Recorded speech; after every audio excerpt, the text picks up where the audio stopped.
Welcome to the 9th edition of the Ref Pod. You've got me, Wayne Riles, Martin Cassidy, Wayne Baker, and today we are joined by referee royalty, Rodger Gifford, ex-Premier League ref, ex-First Division, started as a lino. Loads and loads of stories that I've read about Rodger over the years in his career as a top referee. Rodger, welcome to the podcast, the Ref Pod. How are you doing? Hope you're well. I'm looking forward to this. I reckon you can share some really, really good stories about being a ref, which I'm sure Martin's going to try and prize out of you over the course of the next 30, 40 minutes or however long we're on this pod. So how are you doing first and foremost? You okay? Yeah, everything's fine. Super. Martin, I'm going to pass it over to you. Let's get this rocking. Listen, it's great to have Rodger on. Rodger's been a part of my refereeing career, big chunk of my refereeing career as on the national list as an assistant referee. And always one that I always respected, always liked his reputation for a very straight talk and massively experienced FIFA referee as well. Massively experienced FIFA referee, FIFA delegate, so the old school assessor, traveling the world, got some wonderful stories. He came over to Weston-super-Mare once for annual dinner, had some wonderful stories. Just an absolute gem of a bloke and font of knowledge. And of course, he's from the land of his fathers, Wales, which is a wonderful country, so it's good to have some international coverage. Oh, Rog. But Rog, welcome, mate. It's really, really good to see you again. One of the things I wanted to start with was a game that didn't really seem big to many people. What it was big to me was when, and I got a photograph of it, where the last game at the Vetch, Swansea City's ground, when I was lucky enough to be on that game as fourth official with some superb match officials, and we had Ray Olivier. Yeah, Ray Olivier in the middle, who ended up being running a show in Japan. We had John Flynn, who did the FA Cup finals and assistant referee a few years later, and we had Mike Malarkey, who did the Champions League final, the World Cup final, the Euro, everything with Howard Webb. So it was great to be in all of those people. Actually, Mike Malarkey is the most decorated assistant referee in the world. I think he is, mate, and he absolutely still sending his knowledge and training back to the PGMOL. And of course, one of the things that obviously you're still a PGMOL assessor, and brilliant organisation. So much respect for what the PGMOL do in supporting referees across the world, actually, in the way they go about their business quite quietly, like you do, so Rog. So on that day, there's a bloke called Max Boyce. There, big personality. I remember I walked into the dressing room and there was two people there, and one was John Toshak and one was Max Boyce. Yeah. So those people who don't know who Max Boyce was, tell us a little bit about Max Boyce and John Toshak, Rog. Max Boyce I've met a few times, and obviously he's one of the greatest Welsh characters. If you want to spend a good evening and have a good laugh and a sing-song, he's the sort of guy you'd go and watch. No bad language. It's all clean, good family fun. Yeah, he was, yeah. Toshak, I could tell you a million stories about Mr. Toshak. Well, it's one of the reasons I wanted to mention it, because obviously born and bred red. Wayne, Top Wayne, is a big red too. And of course, it's one of these circumstances in my life where I had it with Jan Molby, I had it with Jason McAteer, I had it with Dalglish, I had it with Toshak, where you meet your heroes in the game, you don't quite know. And I had this big thing going on in my head when I'm going to this massive game. I knew it was historic, the last Football League game at the Vetch. Still want to do a job, still want to concentrate on it. And there's John Toshak. So he was a very different man off the pitch than what he was on the pitch, wasn't he? Actually, when he was a player, he was very quiet. When he became a manager, he flipped. He became a lot more vocal. And I can tell you two true stories.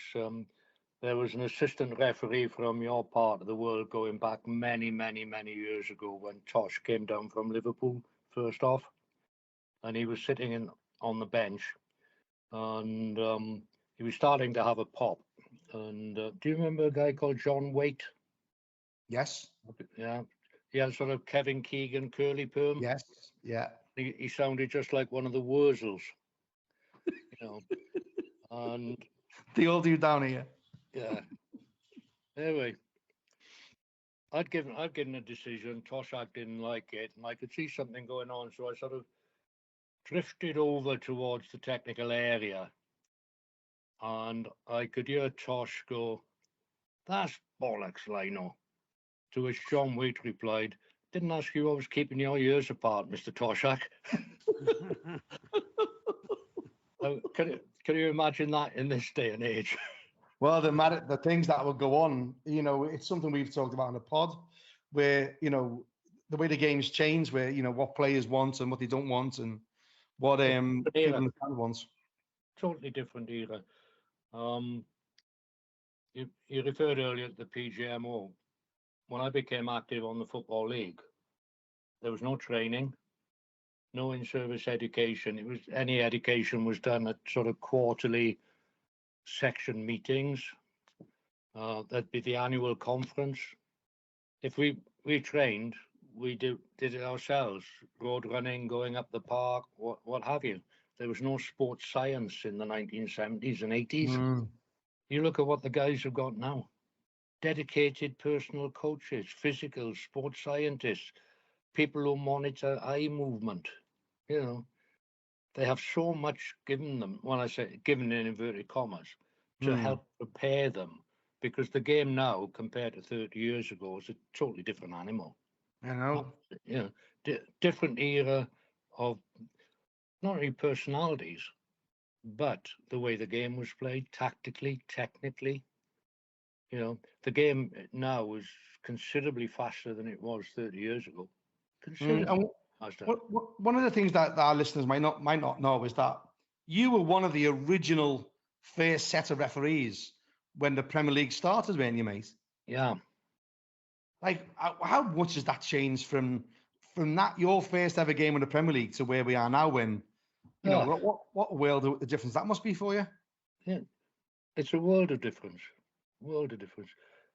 In those days, even going back before then, if you could referee the crazy gang at Wimbledon, you could referee anything. No doubt about that. We were allowed to manage players, right, in terms of things that were said on the football field going back then, now would be deemed politically incorrect, and you could be up on a charge for it.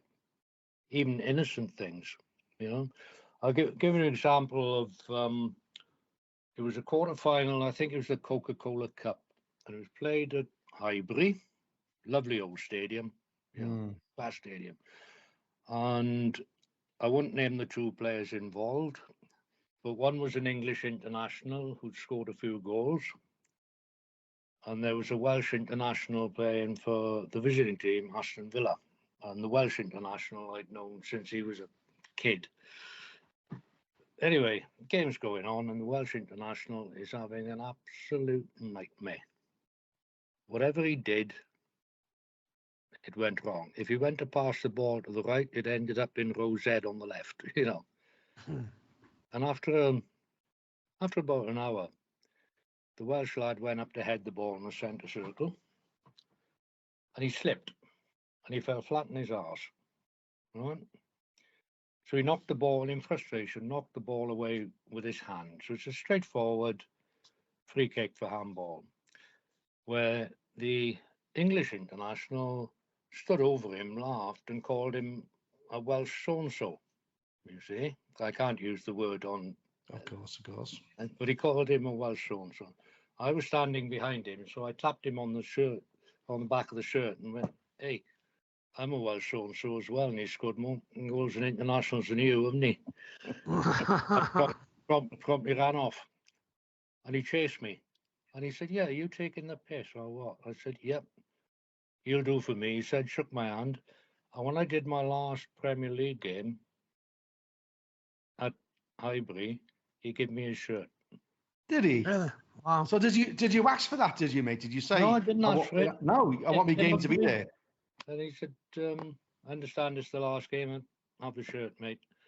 And what I did, I've never collected shirts. I was going to a dinner which was raising money for local kids football, and it was auctioned off on the night. So you know what businessmen are like; they'll pay over the odds to get a shirt, and it had the player's name on it, and Now, can you imagine saying that with 22 cameras in the ground today? Yeah. So how many cameras were there then, Roger? Couldn't have been many how many were on a game? So probably there would be one behind each goal and one on the halfway line. Halfway line. It's mad, isn't it? Now you literally can't breathe, can you, without someone picking something up. And it's I even remember, I'm not sure if it was you actually telling me about when we do the pre-match brief. I think we were talking, and you pointed at a microphone on the side of the pitch and said, "Shall we move a bit more inside?" because you just don't know who's listening. And I'm not saying you say anything towards on a pre-match brief, but you might be a little bit more candid on a pre-match brief than you would in front of the camera. Would be fair to say, Rog. Yeah. Well, do you remember when Paul Ince was coming down from the big time and he ended up playing at Wolves? Yeah. And he was playing at Swansea at the Old Vetch. It was whatever the League Cup was in those days, because they were in different divisions, and Sky were covering it, and dear old Chris Kamara was on the game. Yeah. Lovely. Top man. Anyway, you'll remember Scott Matheson? Yes. You know, good ref. Liked him. Yeah, little bit like Frankie Dettori in build, wasn't he? Yeah, he was a Manchester lad, wasn't he? Yeah, Stockport. Stockport, sorry, mate. Yeah, Stockport. Anyway, Ince was rabbit all the way through the game, and after about an hour, Scott just turned down. And he went, "Ince, back off." Anyway, nothing happened, because it was accepted. Game went on. Knock on the door after the match. Chris Kamara, and before the days of DVDs and downloading matches on the internet, Chris came in with a video cassette and he started waving it like that and said, "Evidence." So we all looked at him and he went, "Evidence. We've got you on here telling Ince to back off." And you can see Scott's face went, oh shit. At which point Scott's mobile went off and he looked at it and he went, "Oh God." So I went, "Is that the boss, is it?" He said, "Yeah, you could say that." And he showed me the screen, and I kid you not, it was from his wife saying, "Don't you ever swear in front of the One of the things I remember you telling me, and I think it's quite relevant to today's game, about the challenges you face on the international stage. And you've seen what happened to Anthony Taylor, and I don't expect you to comment on what happened, mate. But terrible incident there. But you went to some places when you went abroad. You went to Israel and some really, really sort of abstract places to play football back then. Been to 60 different countries. 60 different countries. Yeah. Wow. And I have to say, there's quite a lot of them I'd never go for my holidays. Because did you go to Latvia ages ago with Riga? Right, Wayne, I never went to Doncaster. You won't want to come back. No, I'm going to say you definitely won't want a holiday here either, mate. No, not there. But some of those places were some scary places to referee, weren't they? Oh, yeah, you can say that again, especially when the old USSR, before the split up. When I got on the international panel, there were 33 member countries of UEFA. There are now 55. Really? What a difference. Yeah. And, I was on the first club match in Gibraltar, first club match in Kosovo, where our liaison officer was the chief of police, who had 3 bodyguards with him wherever he went. And I asked him why. And he said, "Well, I've been shot 3 times with the Serbs." Wow, that's insane. Sobering, isn't it? Yeah, also, Rog, I remember you saying about how different the protocol was, where they would actually give you gifts. It was like a protocol where they would give you gifts before the game, wouldn't they? Well, they could try. But that would be such a no-no now, wouldn't it? Oh, yeah. It's well, there was the famous story of the Spanish referee Lopez Nieto out in Kiev when he gets into his hotel room, and there's like a £2,000 fur coat on the table waiting for him. And you remember that, I think it was the 1970 or 74 World Cup, a Scottish referee who was due to go, and we found out he'd accepted gifts from one of the Milan teams prior to the match, which led to his suspension, and he lost his job over it because his company had given him so much time off for his refereeing. So you have to be very, very careful. No, Yeah. I know. I remember. I remember it was sort of, you know, the insinuation that if some people are generally kind, aren't they? Some of these countries, like Kazakhstan, it's sort of in their tradition to give you gifts when they meet you for the first time and stuff like that, don't they? And it can all be so interpreted different ways, which is sad, really, isn't it? Because some of these countries are wonderfully, wonderfully hospitable, aren't they? And genuinely have good intention at the heart. Obviously, others might not have the same intention, but it just seems that like the bad people seem to win when it comes to good things like this. There are certain countries, they expect to give you a gift and they expect something in return. Yeah, it's their culture, isn't it? Yeah. You cannot operate that way.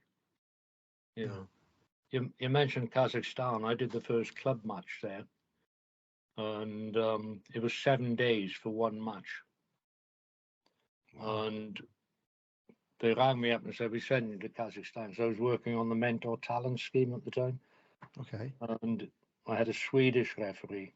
You had a Swedish referee to work with and a Russian referee to work with.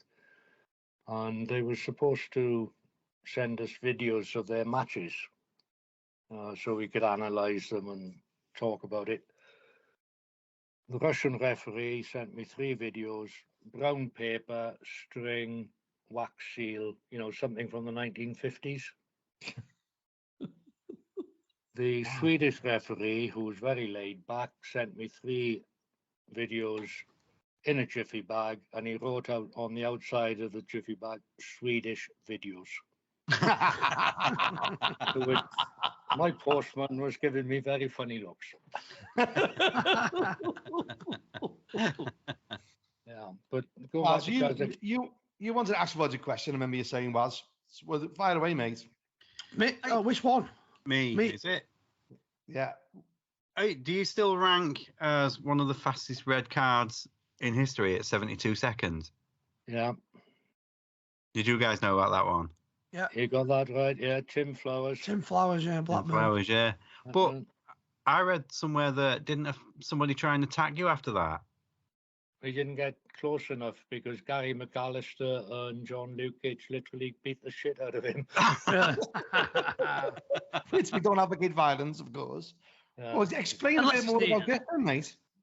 Yeah, there was a lovely story after that. 3 weeks after that game, I got a phone call from, I think it was Daily Mirror's son or something. He said, how do you feel about refereeing Blackburn again? I said, well, when it happens, you know, it happens. And he said, well, you got them a week after next. And I said, well, you know something that I don't know. I said, if we haven't had our appointments, if it happens, it happens. And I'll just go with the game like normal. Now, Tim Flowers always came into the referee's dressing room before the game, right? Because he wanted to check the match ball with his gloves, right? And Tim, in those days, always took his wife and his kids down to Tenby in West Wales, or Pembrokeshire area. And knowing that I'm Welsh, he'd always come in and he said, yeah, you've been to Tenby lately? Or any good new cafes or restaurants down there? So, as it happens, Aston Villa, Blackburn. Knock on the door, it's Tim Flowers. Comes in, no hard feelings, he said, no hard feelings at all. I did what I had to do, you did what you had to do. He shook my hand, fine. Knock on the door and it's Kenny Dalglish. And he stuck his head around the door and he said, Tim, I just wanted you to know that you've been in the Rodger's dressing room longer than you were on the pitch for the bloody Leeds game. And he walked out again. So talk us through that red card, mate. Talk us through it. What do you remember about it on the day and how it developed? Brian Dean's through on goals. Flowers brings him down. Penalty, red card, nowhere else to go, is there? and that was 72 seconds. Yeah, that's the fastest one from kickoff. But that's been on social media recently. Mark Halsey sent Keith Gillespie on when he came on as a substitute at Reading. Oh yeah, he did, didn't he? He came on and was off about 20 seconds later for elbowing somebody. Yeah, I remember that. It was like a throw-in at the side, very near the touchline, wasn't it? Yeah. Yeah, I remember that. So then, Roger, on that one, with regards to, in your head, does it all come together that like this is going to be a quick red card, or was it just instinctive? No, you said 99% of refereeing decisions are gut feeling. When you were refereeing, when you were flagging, how many did you have to think about? Yeah, it's very true. You've got that feeling, and you've got a job to do, and you can't be influenced by outside influences. You've got to be straight down the line. You look at it, you think that's red. A question I've been asking experienced refs, and I always seem to be getting the same answer, is can you remember your first red card? Ever? When I started refereeing, red cards, I hadn't even thought of it. Of course, you had to be of them. I remember my first red card on the Football League, which was Reading, when I sent their captain off. Yeah. And then 20 years later, I'm sitting next to him at a dinner. Oh, really? Yeah. Because one of the things that I find interesting, it'd be good to hear the two Waynes' opinion on this, lads, is one of the things that I got into in regards to analysing the games was what Rodger just said about a gut instinct. That only comes with experience, and sometimes when you push people through a bit fast, they haven't sort of got that gut instinct, although talents should always shine through. But when they brought in buzzer flags and headsets, I was always worried, Rodger, that the communication's sort of a bit fabricated. There isn't. How do you create a gut instinct when you got someone sending you a buzzer, telling you down the headset, it's a red, or it's not a red? I always sort of worried about that sort of communication that wasn't natural, wasn't sort of, and now VAR to another extent, where people, some people might think referees rely on it, whereas the gut instinct is almost everything to a referee, isn't it? Yeah. My first comment when I heard it was coming in, I said, "Be careful what you ask for." Yeah. And has it benefited the game? Well, we've all got different opinions on that. I've worked with it in the games I've been on with. It hasn't been a problem, but you'll have a problem when there's a decision will come about where they'll decide something after VAR and the observer doesn't agree with it. That's going to be an interesting case, isn't it? No, I think you're right. And I think that's another conversation for another day, particularly with regards to, we always said about clubs having the assessors report and the observers report. And I think sometimes, look how experienced you are, Rog, the amount of assessing, observing and stuff you've done, probably second to none. There can't be many who's got the experience of you on a PGM or well as an assessor, where you think, you get to a point where I think, and correct me if I'm wrong, where do you ever feel sorry for observing someone or assessing them, and you think, oh my God, he's got it wrong. I feel so sorry for him, but I've got to do him. I've got to follow the protocol. It's like, it must be a horrible situation. There are times when you sit in the stand when you genuinely feel for your colleague out there. And let's be honest, every referee in the world has one of those games every 2 seasons. That's a fact. Very true. I remember seeing a lad down before Newport County got back in the Football League. They were coming back up through the system, and they were playing in. I got a phone call from the FA on a Monday morning to say, "We've forgotten to appoint an observer for the trophy replay at Newport tonight." Of course, I'm only 15 miles from Newport, so yeah, I'll go down. And this guy had the mother, the father, and the grandparents of a nightmare. Whatever he did. And I'm sitting, and of course, people know me in Newport, and they're all looking at me thinking, Anyway, you always try to finish off with a positive. No matter how badly the guy does, you try to finish with a little bit of encouragement. But generally couldn't find anything positive to say. And this was the days when we used to type them before, we did it on computers. Yeah. And so I'm typing away, finish it off, blah, blah, blah. Phone goes, so I got a phone there. I'm trying to finish this to get it in the post to send it off to the FA. And all I can say is I'm really grateful for spell check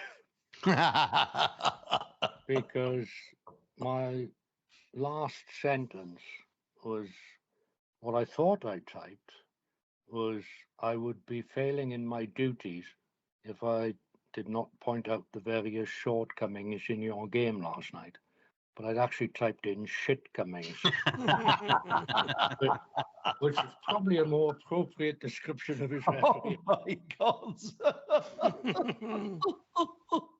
No, at the end of the day, like there's no hiding place for the PGMO now with the way we have to clip any contentious decisions out. If there's every sending off, for example, or penalty award, we clip it out. If I agree with it, the KMI panel might disagree with it. Yeah. It goes to 3 independent people who look at it separately, not collectively. And if it's 1-1, it goes to a chairman's casting vote. If it's 2-0 in favour, well, so be it. So there is no hiding place. You can't say you've had a great game, mate, because it'll just go back on you. And Rog, for those that might not know, sorry, Rog, for those that might not know, explain what KMI is to some of the people might not know what this is. Some people call it key match incident, some call it key match decision. Last year it was KMD, next year it's going to be KMI, and they'll probably revert back again the following year. It's a contentious decision. Like a red card is a key match decision, isn't it? Yeah. A penalty. And a goal and stuff. But sometimes they go quite forensic. Sorry, Roz, they go quite forensic, because they even go down to an easy decision, like was a throw-in right, was a free kick right? So there is real transparency in that system. Yeah, every referee, every assistant will get a throw-in wrong or a goal kick. I'm not interested in that. But how did he miss that penalty? How did he miss the handball on the line? But whenever you have to, in inverted commas, criticise, you have to offer operational advice. The first thing you do when you see a referee making a decision is look where he is. Can I ask on that point, is there a threshold? Is there a percentage that they have to get right? In terms of when you're looking at things, do you look at when you look at all these key moments in a game that you're looking for the decisions, is there a threshold that they have to reach, like a certain percentage to get right? Does that make sense? Yeah, what happens, Wayne, is that I will do the report and we have to put, is it best practice, expected practice, minor advice, minor development advice, major development advice. Obviously, if he has quite a few major development advice points, the marks go down. We do not know what the mark is. We fill in the box and then a computer algorithm works it out. So I haven't got a clue, like the 59 referees I saw, or 60 referees I saw in the Football League, National League last year, I haven't got a clue what their marks are. Right, okay. And is this something did this kind of thing happen in your day, when you first started towards the end of your career? Was it in then? We used to get marked out of 10, and we'd have the mark on the bottom of the report. And you'd think, right. He's a tight bastard. Yeah, it's a lot more forensic now, Rodger, isn't it? Oh, yeah. But it's the way the game is going. You look at the coaching and the tactics, the way the players are manipulated by the managers to do specific jobs. It's sometimes, do you see the quote by Johan Cruyff the other week, which was brought up on social media? I do not expect my forwards to run more than 15 meters. Totally different game that now, isn't it, in terms of forward play? Attitude. No, the attitudes. Let's be honest. How many people, shall we say, you blow on them, they fall down now, don't they? When I was refereeing and when Martin came on the league, it was a matter of pride. You didn't go down unless you were hurt. And believe you me, I refereed some hard people in my time. Would you say that? Liverpool, Sorry, you go know. on. Yeah. Would you say now, from obviously your experience of being in the middle of the field and seeing them up close and seeing all these great players? I mean, obviously you did some really big games. You've obviously witnessed some really, really world-class footballers in front of you. I always look at it now when I look at the games now, and I feel that there's less mavericks, if you like. There's less. I feel like every aspect of a football team, from your right backs and left backs all the way up to the strikers, they all have the specific roles, and it's less kind of. I'm trying to give an example here. If you think about when in the 90s, for example, there seemed to be loads of flying wingers, like John Barnes, David Ginola, even Stuart Ripley at Blackburn were a phenomenal winger. And you don't see, I know you don't have wingers like we used to have wingers back in the day, but like you even hear talk about the real top teams, the managers don't like players taking shots from outside the box.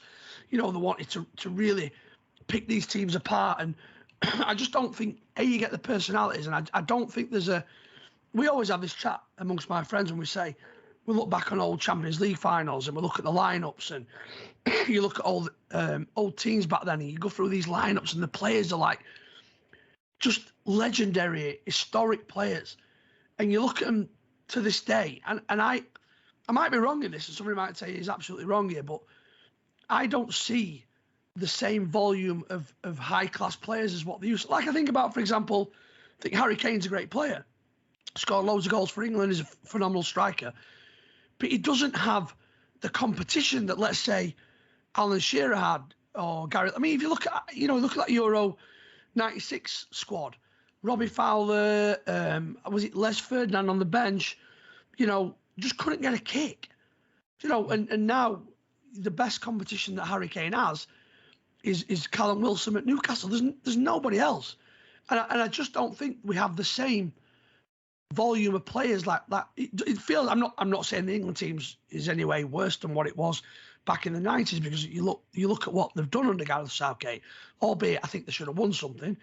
But I just look at that. You look at the teams, and we did a thing last year when we compared the current England team to the England team of the 90s, and we struggled to swap the players now with players of the 90s. If you look through it and you go through it all, like Gascoigne and Lineker and Waddle and Barnes, you'd say that those players would still walk into an England team today. So I'm just wondering, when you say that, how it's sanitised and how they get, how the micromanage these players and what they do, whether you thought that was a thing. Yeah, it's more of a collective now, more than individual talent. Yeah, look at the Manchester United team of 92, 93, 94. You look at the players there: Mark Hughes, Ryan Giggs, Brian Robson, Cantona, Stevie Bruce at the back. How the hell he never won a... Exactly, that's another point. He never won a cap for England. Michael in goals. And he had Dennis Irwin, Mr. Reliable at right back.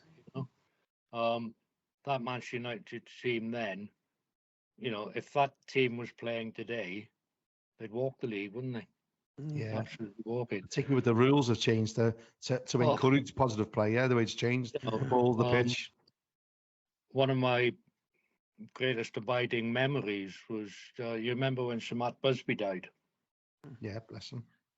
And he died on the Thursday, and they were playing Everton on the Saturday. Guess who the referee was, folks? Oh, really? It was you. Yeah. And it shows how time has changed. The capacity at Old Trafford then was 44,700. Wow. Full house. The police commander told me that 15,000 people were outside the ground to pay their respects.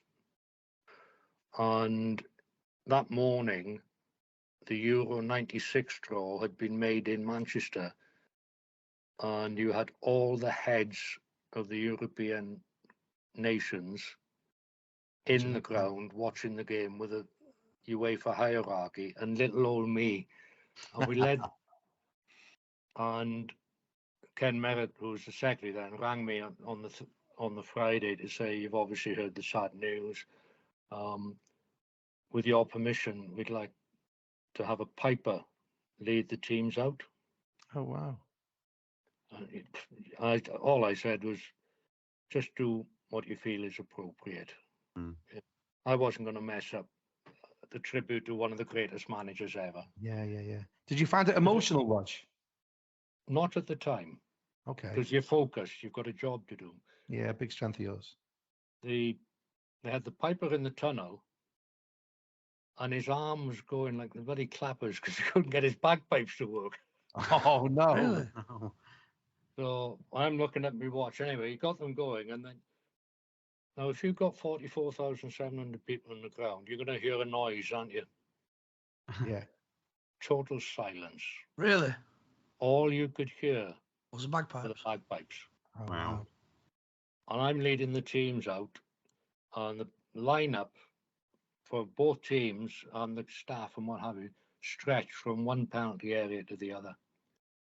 And it was the fastest game of football I've ever refereed. And before the game, the guest room was, the door there was opposite Alex Ferguson's office. And he came out and he saw me and he said, what sort of game are you hoping for today? I said, just one the old man would be proud of. Mm. So that'll do for me. Anyway, Manchester United won 1-0, and the goal itself was a rarity because Ryan Giggs scored with his head. Wow. Right? That was a rarity. Yeah. Anyway, the game kicked on faster, and faster. And it didn't pass me by because you do your job. But I have to admit, when I came off that field, I was absolutely knackered. Right? Mm-hmm. I'm just up in the director's box, all the UEFA bigwigs knock on the door. And it was the president of UEFA, Leonard Johansson, Wow. who I'd met when he'd come to the Welsh FA in Cardiff. And I don't know if you ever saw Leonard Johansson, but he made John Wayne look small. Wow. Big unit, wasn't he? Mm. He literally filled the doorway, and his head was the doorway. And he came in, shook my hand, and he said, I remember you when I came to Cardiff. You picked me up from the airport to take me to your federation offices. What a fantastic game. The doors open, and the then secretary of the FA walked past, and Johansson said, it was Graham Kelly at that time. Graham, come in, speak with the referee. And Kelly just looked and said, visitors are not allowed in the referee's dressing room. Really? Like, I'm going to tell the president, UEFA, go away. Jesus Christ. Yeah. Blaze to speak, I call that. Blaze to speak.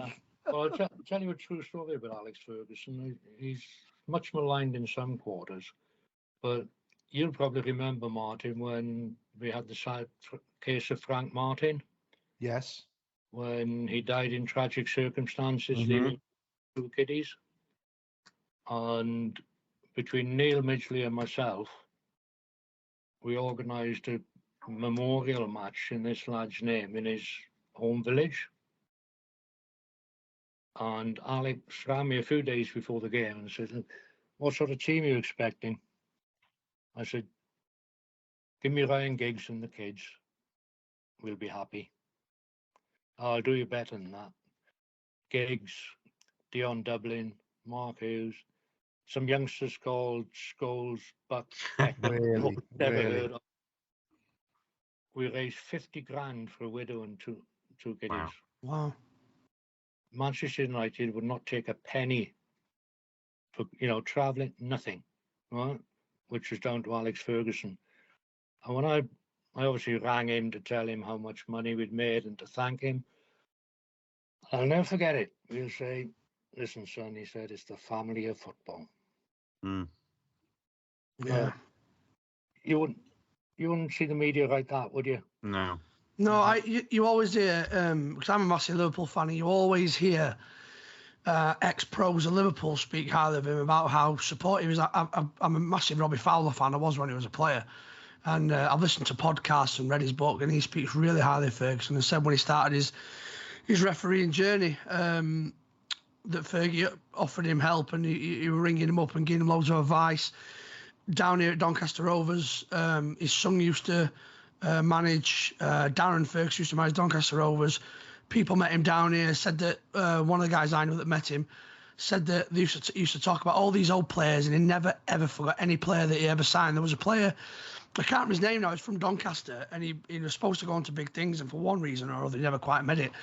But he still spoke highly of him at this game and saying, "No, I remember signing this kid from Doncaster, and we were this, and this, and you just." But all you see, I mean, there's the rivalries when the football's on, but when that 90 minutes is done, people are people, and I think that there's loads of good people behind the media portrayal of what they're actually like, and he sounds like an absolutely incredible bloke, to be fair. Yeah, he was. How shall I put it? I know for a fact from the Manchester United scout from down this part of the world, when they look at signing youngsters, he'll go and meet the parents. What, even now? Yeah, he is, the Manchester United brand, but when he was manager there, and he's got a phenomenal memory for names. Yeah, that's what they said, yeah. He's, believe it or not, when he came to Cardiff for the Super Cup final, Real Madrid and Sevilla at the Cardiff City Stadium. He was there as an ambassador, and I was looking after the match officials. And he saw me in the VIP room. I hadn't seen him in 15 years, and he still remembered my name.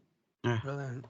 It's the little things like that, isn't it? There's real power in that, isn't there? Yeah. And, I think so. One of the things I'd like to touch on now, unless you two boys have got anything you want to say, Rodger, about the Premier League at Apple. I know. I was just leading into, obviously, we're on about greats, and you mentioned a Johan Cruyff quote, and he does do some amazing quotes. Funnily enough, in my club that I run, somebody shared a quote that he'd said the other day, and I was like, well, that's just so powerful. But am I right in believing that you actually refereed a European game, including Barcelona, when he was manager? Is that right? Yeah.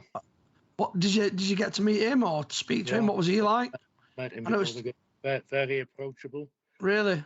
Until I sent his captain off. Aren't they all, Rodger? Aren't they all? I was an old school referee, and you give a player enough rope, he'll hang himself. And I give this guy enough rope, and he hung himself. So I got queer. The game was in Iceland against. Yeah, I've read it. Yeah. And it was end of October, and the end of October in Iceland is pretty cold. I can tell you. There it is. One thing that stood out in that game is that we had a male streaker. I was in that game. Yeah. A male streaker in Iceland in October. I bet you couldn't. There wouldn't have been much to see. I thought the cold was supposed to make things go smaller, but it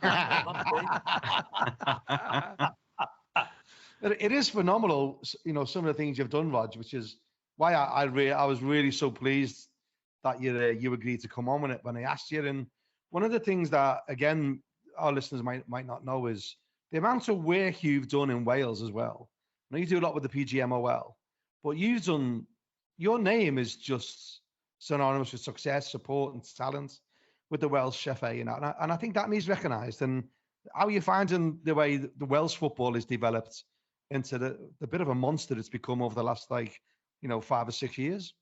Yeah, well, the national team, it's like the golden age when you had the Giggs and the Mark Hugheses of this world never got to a World Cup final. Now we're going through a transitional period again. When you look at it, you cannot lose a player of Bale's ability and expect the same things to happen.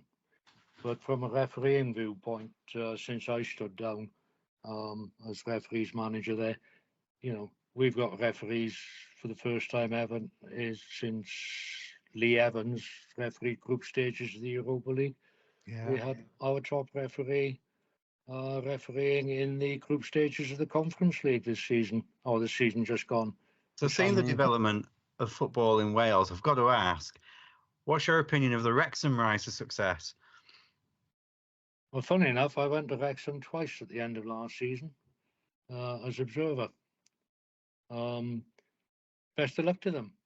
I'm pleased for Geraint Parry, the club secretary, who's been there for 20 odd years and been through thick and thin, gone through months with not getting paid, stuck with the club. These are the unsung heroes of football as far as I'm concerned. Absolutely. Yeah, the American superstars can take all the glory, but it's people like Geraint behind the scenes that deserve a little bit more credit. And what was nice at the National League dinner this year, when it was the presentation of the trophy for the league, they sent Geraint up to collect it. Oh, Did they? That was a nice touch. that's good. They're probably more famous, I would imagine, now than a few Premier League teams, to be honest, given the profile on the Disney. Is it Disney Plus channel that they're on? Disney, yeah. Yeah. I wouldn't even know how to find that. Well, I think one of the things that I think needs recognising as well about the work that's being done in Welsh football is Cheryl Foster. What a world class referee you've got there from Wales, who's going to be at this year's World Cup down in Australia now. She's down in Australia and New Zealand now. The developments of the female and the male support over there. I know a young linesman or assistant referee, Harry Hendricks, who was from over this neck of the woods, went over to Wales. He's doing well, and I just think it needs recognising the work the Welsh FA have done, and the people like yourself and all the people that's pre-season, right back to Kerry Williams, when Kerry Williams was on the Premier League for years, wasn't he? And Kerry Richards, you mean Kerry Richards? Kerry Richards, sorry, not Kerry Williams. I'm thinking Andy Williams and Kerry Richards. Both of them were on the Premier League, weren't they? Andy Williams and Kerry Richards, and I think there's been some great talent coming back, right back to the Welsh Keith Cooper. Were you on with Keith Cooper? Well, we're the same. Well, Keith is 2 months older than me. Is he? When the Premier League was formed, they wanted to take all Welsh referees off because the League of Wales was being formed. All Welshmen off. And myself and John Deakin went up to a meeting in London at the FA headquarters with John Goggins, who was the referees officer of the Football League at the time, the chairman of the FA Referees Committee. But I'd done my homework and I spoke with Alex Ferguson, because obviously in those days I knew him very well. And I told him what the plans were, and he said, leave it to me. And he got people involved, and there was a compromise situation that those that were on stayed on, but there would be no people coming up behind. Well, that's right or wrong. That's for other people to decide. But at least it wasn't chop everybody off. And that's, again, Alex Ferguson getting involved, which nobody knew about except a select few. It's interesting, isn't it? And I think that sort of a little bit of unfairness, because they were letting, Cardiff, Swansea, Wrexham play in that system, but they were trying to cut out the match officials, which doesn't seem really fair on a match officials from a profile point of view, but I understand the politics. There were legal issues then because of player contracts and what have you. Oh, of course, yeah. Yeah. Of course, yeah. Because I remember one of the highlights for me, even though he's an Evertonian, is being on the line and watching Lee Trundle play at Swansea. You talk about these players that Wayne said earlier about never really reached the potential or whatever. But what a naturally gifted player he was that played at Swansea for all those years. And Magic Daps, that's what his nickname was. Is what? Magic Daps. Magic Daps, is that his nickname? He was a phenomenal player, wasn't he? Absolutely phenomenal player. He's still playing. Third tier of Welsh football. Yeah, 46. Yeah, and so you see him, and I've had a bit of a bloody brain fart. Who's the manager? Was that he's player manager at Swansea? See his face, Martinez. Roberto, yeah. Yeah, Roberto Martinez. Another player playing in Swansea. You see some of these players that Swansea had at that time when they were in the Championship, and just not quite in the Premiership then. But they were just magnificent players that never sort of really went over the edge to be the profile in the Premier League, really. Yeah. Leon Britton did a big thing. Yeah, Lee Trundle was a great player in League, or what's now League 1 and 2. But when he went to the Championship, he didn't. With Bristol City, he didn't quite get it, did he? No, he didn't for some reason, which I couldn't quite get it. He was just the most naturally gifted. You talk about Johan Cruyff. I know if Lee would listen to this, because I do know Lee, and put him in the same realms as Johan Cruyff is an exaggeration. But the way he had a crowd the way he held a game, his skill levels, and every time he got the ball, the crowd just went up a little bit. I just thought we really enjoyed going down there to Swansea and watching players like him, I must admit. Yeah, the old Vetch Field certainly had a bit of character about it. Some of the old grounds compared to the modern sanitary stadiums we have now. But same in Ninian Park, wasn't it? You know, I was fortunate enough to do as you were there, the last game of the Vetch, and I also did the first game at the Liberty Stadium at Lee Probert. And some of the grounds that we went in Ninian Park was just a different level of atmosphere when you go into it was just a different level. And even Merthyr Tydfil, used to love going to Merthyr Tydfil. What a wonderful people like Anthony Hughes, you know, involved in there. And I've always had this sort of like cracker lads, when he great affinity with Welsh football. I used to really enjoy going over there and getting some stick off them, I must admit.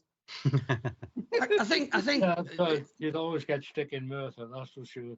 I think you've led us on beautifully to a question I love to ask referees that come onto the pod, and there's a couple really. I love to try and wrap it up with this. Now it's all good. There's nothing trying to catch you out.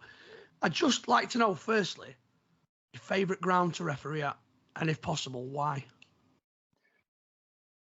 I wouldn't say I had a favourite ground, but I tell you what, when you walk down the tunnel at Anfield and they start singing "You Never Walk Alone," good.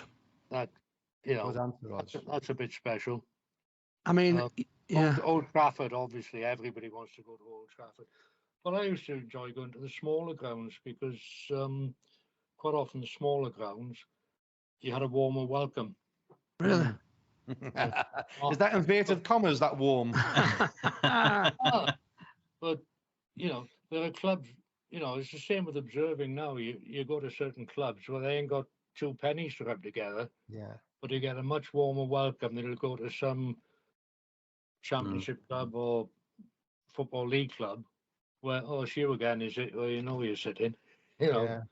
You did referee the Liverpool Manchester United game, didn't you? In the last ever season of the old First Division when Man United needed to win, and Liverpool beat them. Liverpool won them 2-0. That must have been some atmosphere that day inside Anfield to referee. Yeah, again, another fast, open game, live on television. Yeah. And games like that you'll never forget. I've been lucky, guys. I was never the greatest referee in the world, but I think I could be classified as a safe pair of hands. And it's the same thing now. It's one of the things that's always hacked me off is that a lot of former colleagues, who were fortunate enough to operate at the level I did, when they blow the final whistle for the last time, you never see them again. They don't put anything back into the game.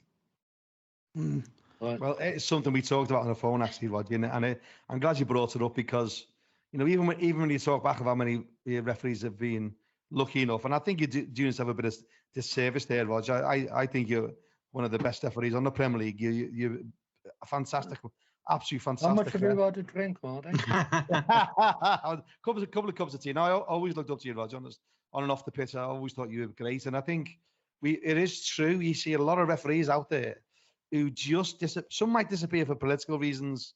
You know, we always said, you know, about our friend Eddie Hughes. You know, he would have loved to give back to the Football League, but wasn't allowed to because he made that error, the famous Fulham Palace game. But there's some referees who actually choose to disappear when they don't do what you do and give a lot back for a long, long time. You probably give back off the pitch as many years as you did on it. Actually, longer now. Absolutely longer, do you know what I mean? And that's something to be admired. And, you know, we need more people like you to give this experience and this. 20 years on the green bit at Football League level and what have you. And next season will be my 28th as an observer. 10. Oh, superb. That is great, isn't it? Honest to God, these people. I've been very lucky. I'll finish, you know, if you want to finish now with one story. Back in '96, I'd finished refereeing and I'd been invited to become a referee assessor, as we were then. Yeah. And I got a phone call. And I was invited to go to Palestine to train their referees. Have any of you guys had the privilege of going to Palestine? No. Wouldn't even dare. No. Well, as you know, Palestine is split into two, West Bank and Gaza. Gaza is strictly dry. West Bank, you can have a beer. Well, and if you've been coaching for 8 hours out in the sun, you need a beer after. But we had West Bank had a chairman of their referees committee, and Gaza the same, chairman of that referees committee. The chairman of the West Bank wanted all his referees on FIFA, because I was training them to get them up to FIFA standard because they'd applied to become members of FIFA. So the first thing I did was give them a fitness test. You remember the old bleep test, Bleep Martin? test. Yeah. My word. I had guys dropping out at level 2. Oh, never. Wow. Because of the heat. So I'm going, you out, home, finish. No, I'm staying. I'm a friend of the chairman. Oh, God. Wow. No, you're out, you're going. No, I'm staying. I'm a friend of the chairman. So the chairman comes up. He's my friend. He stays. So I said, well, it's very simple. If he stays, I'm going home and you don't get any FIFA referees. Good for you, Rog. Yeah, well done. But the chairman in Gaza was totally different. He only wanted the best referees. And I went in 96 for 3 weeks, and I went back then 6 months later to do the sweep up. And you have to adapt to the culture in that part of the world. And I found that difficult to adapt to. And I have to tell you, the standard of football was absolutely bloody dire. And on the last day, I'd been to the PLO headquarters, where I met the president of the Palestinian Football Federation, who was a 3-star brigadier general in the army. And being there was just frightening, because 2 guys came to collect me like they were WWF wrestlers. Wasn't it Yasser Arafat that ran the PLO? Yeah, he was alive at that time. And then they decided to play this grand match in Jericho, where I was the guest of honor. And I'm sitting on the VIP tribune, and I'm thinking, all it will take was one mad bastard of an Israeli over there with a bazooka, and we're all dead. Because wherever you... Different world, Rog. Different world, and it's just... So what we... Sorry, Rog, come on. You have the literally teenagers carrying bloody automatic rifles and pistols over there. Scary. Sounds like somewhere in Donny that these days, to be honest. Doesn't it? Yeah, it's excellent, that. Can I just round off with just a final one that I always like to ask, and then we'll let you go, because you give us some amazing time today. Unbelievable. I love it when you referees in the middle of the pitch and you see stuff. Who blew you away most on a football field? Who was the most talented, or your favourite player? Who was it that you, when you reffed a game and you seen him play, you were like, wow? Was there one? Was it a few? Anybody really stands out? I refereed QPR Manchester United, and the 2 captains were Butch Wilkins and Brian Robson. And having seen them on television, you're thinking, what's special about them? When you're out on the park with them and seeing and hearing what they were saying to young players in coaching, encouragement, telling them what to do, they were absolutely outstanding. Wow. Superb. As an observer, the best display I've ever seen was Zidane at Real Madrid. I was observer for the Champions League semi-final between Real Madrid and Juventus. And I just dropped that one in, Rog. Hang on a minute. That's incredible appointments. Yeah, that's what I thought at the time. And especially when the camera zoomed in on him, he apparently was seen in this country, and like, what's he doing in the director's box? Zidane was just out of this world. What he was doing with and without the ball was just unbelievable. Is that the year that they won it, when he scored that incredible goal? was 2003, I think. Was it? But in those days, smoking was allowed in the technical area. Del Bosque and Marcello Lippi. Yeah. Technical area, there was a mound that high of bloody faggot. Really? Yeah. Really? But, Wow. I mean, can you imagine that these days? You know, Jurgen Klopp just having a fag on side of pitch. Well, what? It's just mental, isn't it? Mental times. Roberto Carlos scored the winning goal that night. He hit a 30-yarder from outside the box, but he hit it diagonally from the apex of the penalty area, 18 yards out, and he hit it, and he went in the bottom corner, and the assistant had his flag up for offside. Now you can imagine with a few minutes to go, which this makes this 2-1 to Real Madrid. Flag up for offside. I could see the referee looking, thinking, right. Referee goes over.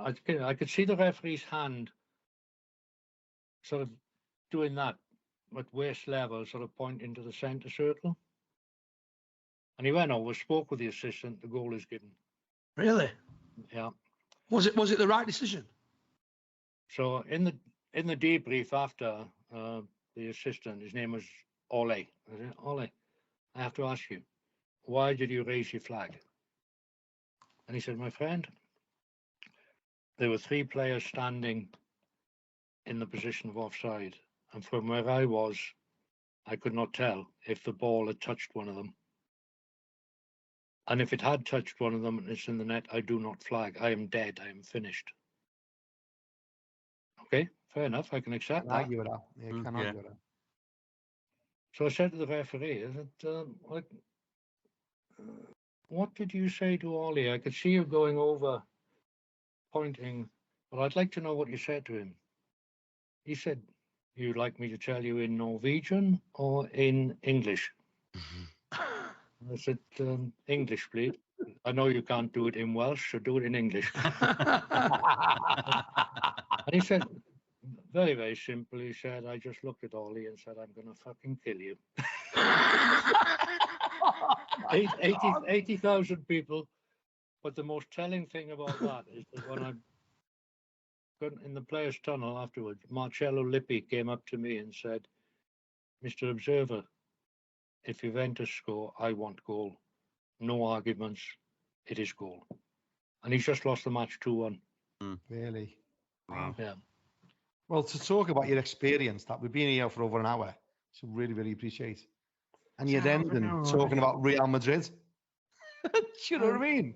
Unbelievable. That's like a mic drop moment right there. It is, yeah. Oh, but yeah, just before I you can go, tell it's you gonna be about the Champions League. 14 game I saw the other week. But well, Rodger, I told the boys how good you'll be, and I'm glad I was right. You've been an absolute joy, again, to listen to and share your experience and knowledge, and just thank you for all you've done for advice and stuff for me over the years. Thank you for what you give back to refereeing. It really needs recognising, and thanks for just being a top boy, mate. So thanks ever so much, Rodger. my pleasure, lads. Thanks, Rodger. Best of luck with the podcast in the future. Thank you, mate. All the best. Take care, Rodger. Thank you. Okay, you can chop me out now. Don't worry, I'll sort you out. Oh, you can go and talk amongst yourselves now and say that was a load of crap. Rodger, you've been a star, mate. Thank you very much. I'm sure we'll cross paths again, maybe on the pod at a future one. But you've been brilliant, mate. Thank you for joining us today on the podcast. No problem at all, guys. Thank you. See you now.